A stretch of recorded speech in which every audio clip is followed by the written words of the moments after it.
Good evening. Welcome to Brass Tacks. I'm Zaka Jacob. External Affairs Minister Dr. S. Jaishankar was in Moscow today, where in a joint press conference with his Russian counterpart, Sergey Lavrov, the External Affairs Minister extolled Russia as a time-tested partner. India so far in this war, which is well into its 9th month now, has so far walked a fine balance, not alienating either Russia or the West since this war began. Yes, it has not voted against Russia at the UN Security Council or the UNGA.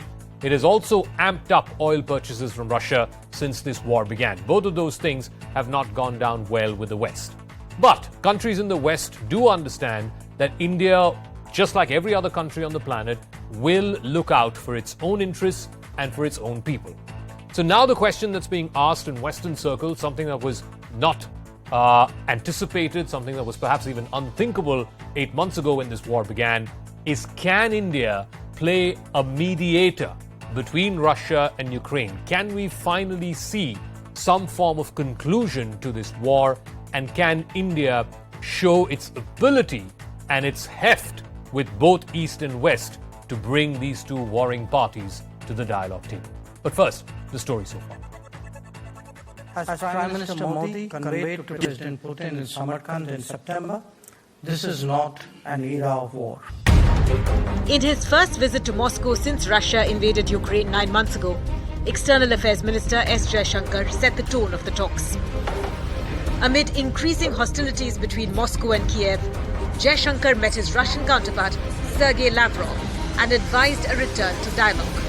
The global economy is simply too interdependent for a significant conflict anywhere not to have major consequences elsewhere. At the moment, Russia and Ukraine are far from negotiations.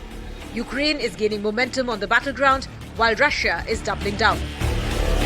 A growing energy crisis from this stalemate could spell a miserable winter for Ukraine and other parts of Europe. In such trying times, could India play mediator? After all, Prime Minister Modi shares a good rapport with Russian President Vladimir Putin, who has in turn been all praises. When the two leaders met in Samarkand in September, Prime Minister Modi told him that war is not the answer. But the West has been consistently pressurizing New Delhi to isolate Moscow and targeting our energy purchases from Russia. But Jaishankar once again made it clear that buying Russian oil is to India's advantage, and so we'll continue to do it. As today the world's third largest consumer of oil and gas, it is our fundamental obligation to ensure that the Indian consumer has the best possible access on the most advantageous terms to international markets. It's a tightrope walk for India because of the growing threat from China. It can't afford to antagonize either Russia or the West. So can India broker peace between Russia and Ukraine? All right, let me now bring in our full panel who's joining us for this debate. It's a very simple question that we're putting forth, and you can go to our YouTube pages, our Twitter handles as well. Can India play mediator between Russia and Ukraine?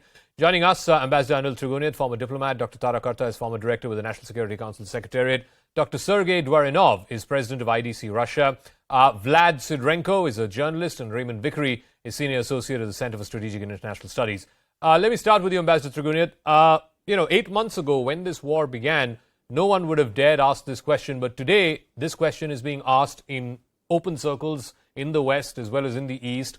Can India play mediator? The question is, does India have the goodwill, the heft, and the diplomatic negotiation room to try and bring these two warring parties to the dialogue table? Thank you, Zaka. If you remember that in the very beginning of this war, Prime Minister Modi had spoken to President Putin and President Zelensky. Of course, it was also in the context of evacuating Indians from there. But at the same time, India has always been, and consistently, whenever we have voted, we have talked about peace, dialogue, diplomacy, UN Charter, territorial integrity and sovereignty. And this has been a consistent stand of India. It is a principled stand of India. Am I loud and clear? Yeah, go on, Mr. Trigunit. I can hear you, Yeah. But at the same time, India does have that heft because Russia is a trusted and time-tested partner. President Putin has a relationship with Prime Minister Modi. He listens to Prime Minister Modi. When he said era of war is over, President Putin said he's ready to talk. But at the same time, we know that the Western countries have been involved in full force in Ukraine and have been trying to egg him on. And today, Zelensky, only yesterday, as you know, NSA, American NSA spoke to the Russians and were talked about this war so that it does not escalate further. So they are pressurizing Zelensky also to come to the table or at least talk about the dialogue. And that's where the role of India comes into the picture, because throughout the war we have helped Ukraine through humanitarian assistance. So there is a goodwill on both sides. And if the two sides agreeable to some kind of a thing, so whether it is through shuttle diplomacy, whether being a conduit or try to create some kind of a ceasefire or approach, India is ready to contribute. Prime Minister Modi said it. Okay. And it's going to deliver on it if at all both sides are ready to. Let me ask Dr. Tarakarta what Ambassador Trigunit referred to when Prime Minister met with Vladimir Putin in Samarkand at the sidelines of the SCO summit back in September. Dr. Karta, he said, "Ye yudh ka yug nahi hai. This is not the era of war, this is the era of peace." But subsequent to that, over the last 2 months, what we have seen is a doubling down by Russia. It is attacking civilian infrastructure in Ukraine. It has really gone after the energy infrastructure of Ukraine. And on the other side, Ukraine has also made some territorial gains on the battlefield. If anything, since Samarkand, things have only gotten far more entrenched between these two sides. So what then is the hope that both of them will come to the negotiating table, or that neutral countries like India may be able to influence them to come to the negotiating table? Zaka, first and foremost, anybody can only mediate if both sides want it. Correct. Right? If they don't, there's nothing you can do. Number two is, when you will find that just before a mediation is about to begin, both sides will do their utmost to get as much territory as possible. They will throw everything but the garden sink into the fight, so that they are negotiating from a position of strength. I think that is what is happening now. I think both sides, for the first time, Zelensky has said that he's open to negotiations, of course, with all the conditions which you can expect. I mean, those will be conditions that not an inch of territory and all the rest of it. But these are all positioning. This is all the actual rise in fighting, as well as these statements, is a positioning before negotiations begin. And as far as India's role is concerned, I think we already did a little bit of quiet negotiation earlier. Where the grain shipments. I think so. I mean, that's what I think. So we can advise Russia on being known as a solid friend. You saw the social media hashtag Druzhba Dosti. So there is a sense that India is solidly, also not entirely on Russia's side, but at least that we are a well-wisher. So I think we have a role, and the role is, I'll tell you, I think what we should do is, and the international community, is that those areas which Russia has annexed and said that, we're going to hold a referendum, why not push for a genuine referendum in those places? If they really want to join, let them join, but it should be a transparent negotiation. It will take a long time. But that, I think, is where you can begin to talk. Vlad Sidorenko is a journalist who's joining us from Kiev. I think one of the things that's coming through clearly is that Zelensky has taken a very, for want of a better phrase, a very maximalist position, that there's no question of giving up even an inch of territory. How does one contemplate some kind of a negotiated settlement when parts of Donetsk, Luhansk, even Zaporizhia and Kherson, of course, there's a lot of fighting that's been going on over the last few weeks. But these are areas where largely Russia, you can debate for a long time about the nature of those referenda, but those referenda got carried out and Russia annexed those areas. So how does one square off this position that we're not going to give up an inch of territory? In fact, Zelensky is saying that even Crimea is on the table. Surely you don't expect the Russian side to come to the negotiating table if this is the position taken by the Ukrainian president? It's a very interesting question, but I should say that there is no complex analytics or political science here in this question, I believe. And that's why everyone needs to be honest with themselves, I think. Politicians around the world must be honest with their peoples. And there are 2 points that need to be told truthfully to call a spade, you know? First one, the new Hitler, I mean President Putin, unleashed the biggest war on the European continent since 1945. The world was silent when this new Hitler did it in Chechnya, when he did it in Georgia in 2008, in Crimea and Donbass in 2014. World silence on the arrogant and absolutely cynical violation of international law gave rise to confidence in totally impunity. We know all this well from the history of 1938, when the world bashfully sold Czechoslovakia to Hitler. Then war crime in Poland in 1939 plunged the world into chaos. Look, the world is doing the same thing right now. And the second thing, the world's leading countries and their politicians must be honest that Ukraine, which possessed the third world largest nuclear weapons arsenal under the guarantee of world superpowers, having supported international law, got rid of these weapons. The whole planet is now looking at a situation where instead of guaranteed security, we got betrayal. We got the biggest war since 1945. All the countries of the planet Earth look at the fact that nuclear weapons are the only guarantee of security, and no international treaties are more reliable than the atomic bomb in service with the army. You know, answer honestly to yourselves what the world will do by looking at the largest country in Europe, Ukraine, when 50 or 60 countries receive atomic weapons. When will they also realize that the world order no longer exists? Okay, let me now go on to, with your permission, let me go on to Dr. Raymond Vickery. One of the things that's being said is the reason why Ukraine has been fighting for so long and so gutsily. Of course, this is an existential threat for the Ukrainians, but it's also because of this almost endless tap of weapons that's coming from the West, particularly from the United States. And even as we speak, Dr. Vickery, right now there's midterm polls happening in the United States. Most pollsters suggest that the Republicans will take control of the House. If that happens, do you reckon that this blank check, this endless supply of weapons to Ukraine will stop? Well, thanks for having me. I don't think it's ever been a blank check. I think that we have said that we're going to stand by Ukraine until the principles of international law are upheld. There have been limits on the kinds of weapons that have been furnished to Ukraine. Been very careful not to be in a position of providing offensive weapons that could trigger World War III immediately. So it's not been a blank check.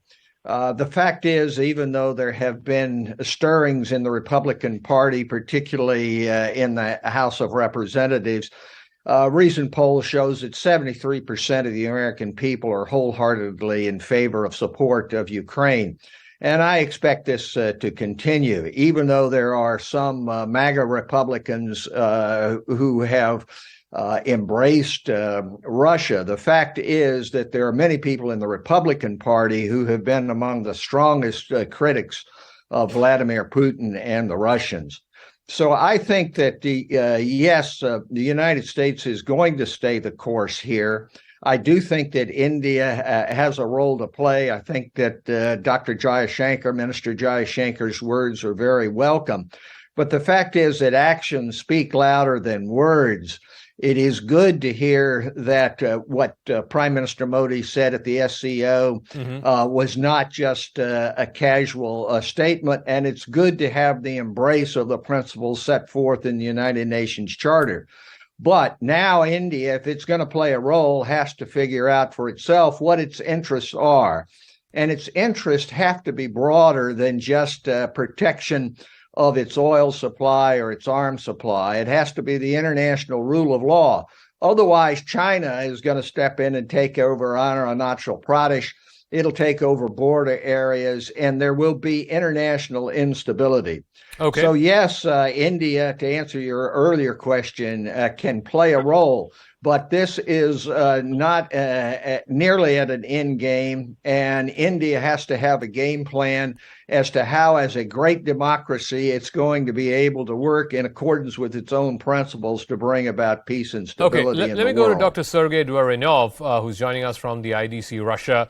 Dr. Lavrov, initially when Vladimir Putin decided to invade Ukraine, it was said that Kiev will fall, Zelensky will be replaced, the whole war will get over in a matter of weeks.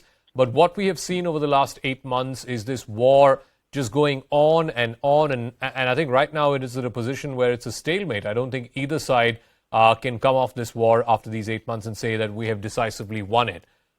Isn't it time, given not just what the amount of casualties it's causing, the amount of damage it's causing, but also what it could potentially do in the coming months, both to Europe as well as to food inflation across the world, fuel inflation across the world? Isn't it time that President Putin realizes that whatever his intentions were at the start of this war, he may have to recalibrate, he may have to scale down and settle for far less ambitious goals, if you will? Thanks for your question. First of all, I'm a completely believer. I'm believer to God. That's why in your last program, when I gave interview from Vrindavan, I especially visited India to pray about peace, about peacemaking dialogue. And I also already spoke about the role of India like a mediator and global peacemaker, because you are ancient civilization. You have a roots and tradition about peace, ahimsa, and humanity. That for me, India is a main civilization which support humanity globally. Okay. And second point, which I want to discuss with you, Vladimir Zelensky, he is not an independent figure. He's a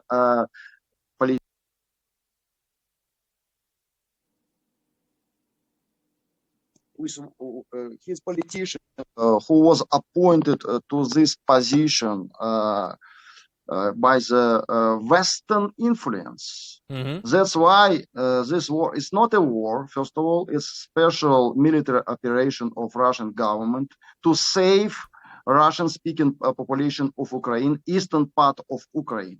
During last 8 years, Dr. Sergey, that is, Dr. Sergey, with due respect, both in Donetsk and Luhansk, the eastern part, you did annex parts of it. You did have referenda in parts of it. That is done and dusted. Why doesn't the Russian president come forth and say, this was the objective of the special military operation, we're now ceasing operations, we're leading to a cessation of military hostilities. This was our objective, to liberate Donbass, and we have done that. He's not doing that. Over the last 6 weeks or so, there have been targeted attacks on Ukraine's energy infrastructure outside of Donbass. Why is that? I can explain you very easily. First of all, you can see that Ukraine still going on to attack not only eastern part of Ukraine, which already belong because of the choice of nations. Mm-hmm. We should respect this choice because of the moral principles and international law. We should respect it. They keep going to attack even Russian regions. That's why we can see that it's not conflict between Russia and Ukraine. Zelensky under the pressure of Western countries. You know this very well. And Zelensky has a lot of volunteers which involved to this conflict. Okay. And all NATO countries increase with weapon, with influence and money Vladimir Zelensky, because that is a conflict between East and West, East and West. All right. And that's why we can see that Vladimir Putin today, he is the hope of all humanity to save the fundamental moral and ethical principle, which is justice. I'm not sure whether Western countries necessarily agree with that, but let me go back to Ambassador Triguniat. About India's role, when this war started, and this has been a big peeve for the Western countries particularly, when this war began, the amount of oil that India was buying from Russia was less than 1%. as of October this year, that's more than 20%. And there are some reports suggesting that Russia is either the topmost supplier of oil and gas to India or it is the second highest. That has been a big point of discord as far as Western countries are concerned. Has India been able to convince the West that India will do what is best in its interests? Or there were even questions asked about where is the morality compass in increasing your oil purchases from a country that started a war? Well, Zaka, frankly, if we get the lessons of morality or international law from the West, then I think we are done and dusted. Professor Dr. Vikri have been talking about international law and all. What happened to Iraq? What happened to Libya? It is no justification for Russia to invade Ukraine. But at the same time, those who have the glass houses need not throw the stones. That's a simple thing. But at the same time, as far as India is concerned, for the fundamental objective of any foreign policy is to ensure that your national interests are served. Yeah. We import 70% of our oil requirements and the oil prices are hitting the roof. Russia started providing India the oil at a discounted price, which was useful for us so that we can stabilize our own energy market. We are third largest consumer in the world. And therefore, there is no harm. We don't have a problem with Russian oil. And who's buying the maximum gas? Russian gas. They are still buying. They are still dependent. This is Europeans. This is the double standards and hypocrisy of the West is something that Dr. Jaishankar has called out many times, and it's a fact. But I agree that there is a certain morality, and that morality is with regard to dialogue, diplomacy, and peace. And that's what India has been trying to do, calling a spade a spade. Even in our UN Security Council resolutions, whenever we have abstained, we have always upheld the UN Charter. It is not the countries from the West which have been upholding the UN Charter. It is throughout. Every other country in the Security Council has violated it. No, so let me ask Dr. Tarakarta, again, there was a recent New York Times piece which suggested that Emmanuel Macron, the French president, had leaned on India to try and use its influence on Russia to get Putin to see reason. And second, that there was some informal sort of arrangement between India, Israel and the UAE to try and form some kind of a group of countries to try and weigh in or lean in with Russia. What could be the challenges as far as getting both sides to the negotiating table is concerned, especially at a time when between America and Russia, there seems to be a fundamental breakdown of communication? I think first and foremost, nobody needs to really lean on India to talk to Russia, because there's no doubt that this Ukraine conflict has hit us very hard, as it has hit nearly everybody else. So the much of Asia just wants this conflict ended. And so I would assume what much of Europe. The question that you asked is on what terms, which is really difficult to answer. And I think your question to the Russian participant is a valid one. Why are they hitting beyond Donetsk? I mean, if you've got, if your claim is to those areas, why don't you stick to that? I mean, so there is a lot of, it seems the Russian war machine has sort of gone out of control. I don't think there is a kind of a united decision on exactly what their objectives are. At least it doesn't seem to me. I don't see it.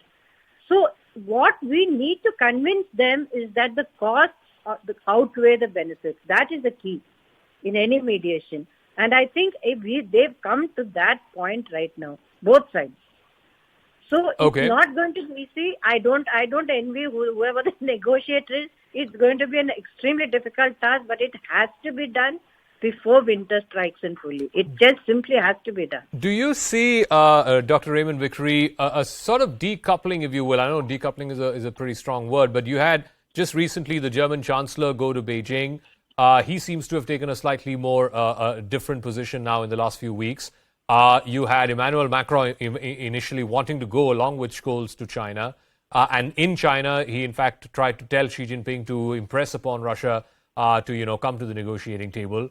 And like I said earlier, if the Republicans are going to take control of the House, then this quote-unquote blank check, there might be some stop checks as far as the funding flow to Ukraine is concerned. Do you see a sort of nuance now coming in to Europe, given the kind of ripple effects that we're seeing? Fuel inflation going through the roof. Even American consumers are paying through their nose for gas. The heating crisis in Europe. All of this is tempering positions it's not quite what it was 8 months ago when the entire world was outraged by the Russian invasion, but now it's far more tempered. Well, it's always been a decoupling in the sense that the name of the game here is to promote world peace, peace not only in Europe, but peace with China, at the same time to uphold democratic values of the rule of law. So it just isn't the rule of the jungle, which doesn't benefit India or the United States or Russia or anybody else. And so there has always been that. There's a question, though, of timing. When a country just blatantly violates the UN Charter, crosses border, commits atrocities against the civilian population, you can't just say, oh, well, let's have peace here now. And what has happened under President Zelensky and the Ukrainians, with the help of nations from around the world, it's not just the West as in the sense of the U.S., but you have Japan, you have South Korea, you have other democracies around the world. Now it seems to me that the Russians and what Putin has said is that we can walk in and take it over in a matter of days. That obviously is not the case. So there is some scope now for having the measures to take to promote world peace. But Dr. McCree, to be fair, I mean, you say that this is a violation of the UN Charter. Of course, it's a violation of the UN Charter. But then so was America's invasion of Iraq. It's not like the UN endorsed that invasion. Listen. In my perspective, and everything I have read, two wrongs don't make a right. Okay. And to say, well, what about this or what about that in the face of what you are facing now is not an adequate answer. All right. India has a very strong ethical position in terms of the rule of law. If you want to condemn what the U.S. did in the past anywhere else, that's fine. But that does not solve the problem of what you do now about this greatest threat to world peace and democratic values that the world has faced since 1945. You have to face it on its own merits and the own interest of India, not what happened in the past. Let me go to Vlad Sidorenko. Mr. Sidorenko, I think the moot question is this, that if a proposal were to be put forth that Ukraine has to give up its claims on Donetsk and Luhansk and parts of Donbass, which Russia now controls, and if that is a beginning point for negotiations, would that be acceptable to Ukraine? Because, look, at this current rate, neither side is winning this war. It's just grinding to a stalemate. Neither is Russia in a position to force an outcome, and neither is Ukraine. And if, like I said, the Republicans take the House, then you're not going to get this endless supply of weapons. So would it be acceptable to Ukraine that if a starting point for negotiations were that Donetsk and Luhansk, at least the parts that Russia controls, Russia keeps? I just want you to understand very clearly thing. This question and this, if we accept it, it will bring the third world nuclear war. Absolutely. This man, I think he's from Russia. I guess his name is Mr. Goebbels. In our now, I just hear him. Yeah. So, Russian narratives about some territories, it's in 1991. The world accepted international borders. It was in 1991.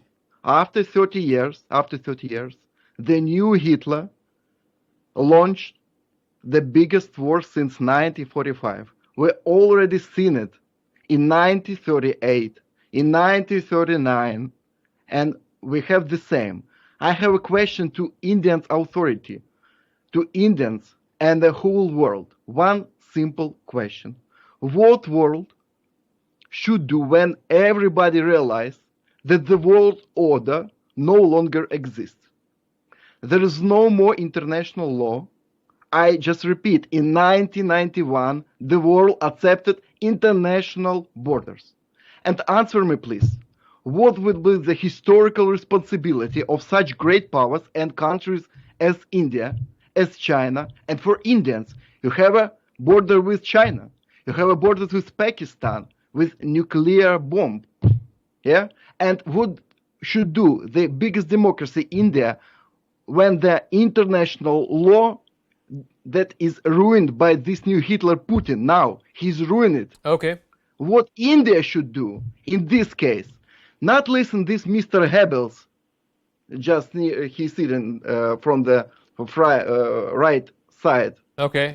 From me. Yeah, it's the Goebbels, Dr. Goebbels in 30s of 20th century said the same things.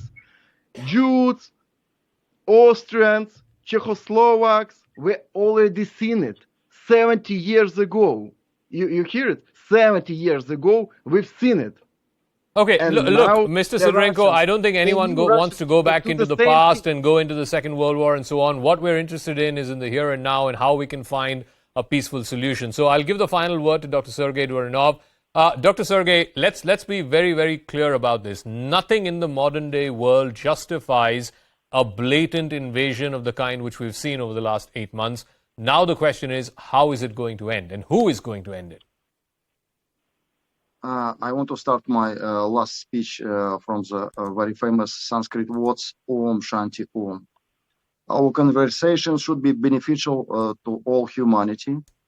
And as you can see, it is an irony of history and its confirmation that Russian and Hindu friendship not be interrupted by any Western influence.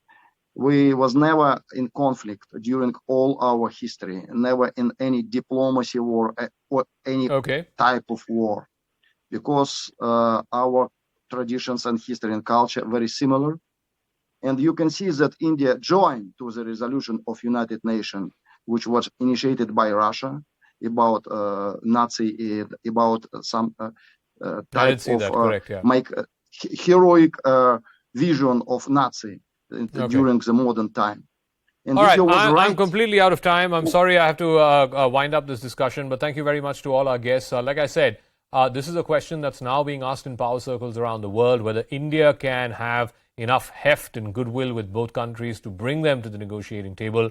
Ultimately, this war, it can't go on. It can't go on like this with people being targeted, civilians being targeted, civilian infrastructure being targeted, and at the same time, for the Ukrainian side, they cannot take this maximalist position that not an inch of territory will be given up, because territory has already been given up, whether they like it or not. We'll take a quick break. When we come back, right on the other side, will the Congress party now crack the whip on Satish Jarkiholi? He has put out some blatantly anti-Hindu comments, and what's worse, he is sticking to those comments. Will the Congress party act against him? That's coming up right on the other side.